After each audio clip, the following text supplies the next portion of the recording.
Hi, Sai Karate Illuminati. This is Noah, and today we're going to be taking a look at rear foot drive for the purposes of generating power in our punches. Now, this is something that is fundamental to most striking arts, and karate is no exception. But there are different methods of driving off the back foot that can be suitable for different contexts and that can give you slightly different results. The typical method of driving off the back foot in traditional karate is through the heel. This keeps the foot planted flat on the floor as we rotate our hips forward, and that then transfers up to the shoulders and out through the arms so that we can deliver impact.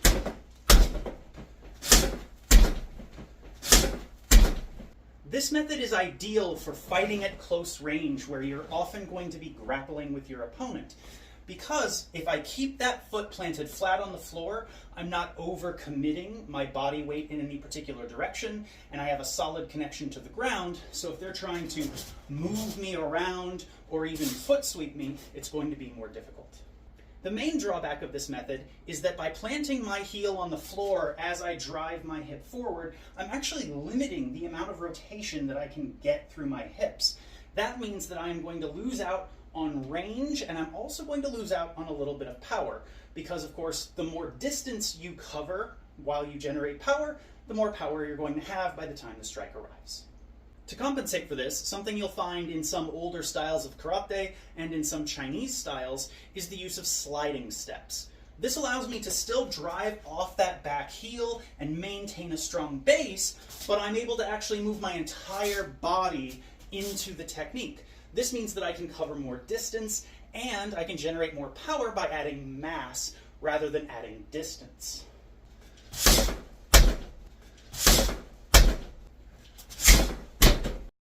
The third method of driving off the back foot that we're going to discuss is pivoting on the ball of the foot.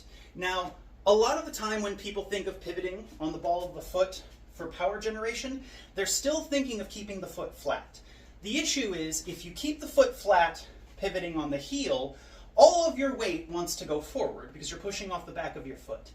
But if you pivot off the ball of your foot and keep your foot flat, your heel is going backward, which means some of your mass is actually going backward.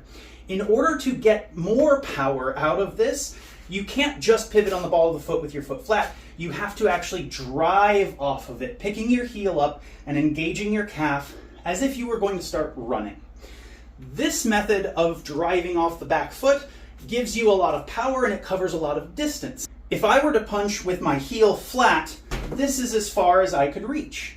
But the moment I drive off the ball of my foot, I have more rotation and I can cover more distance and get more penetration out of that punch.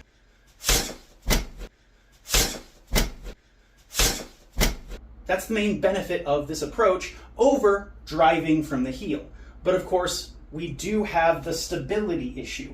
By coming up on the ball of your foot, you are much easier to move around and sweep.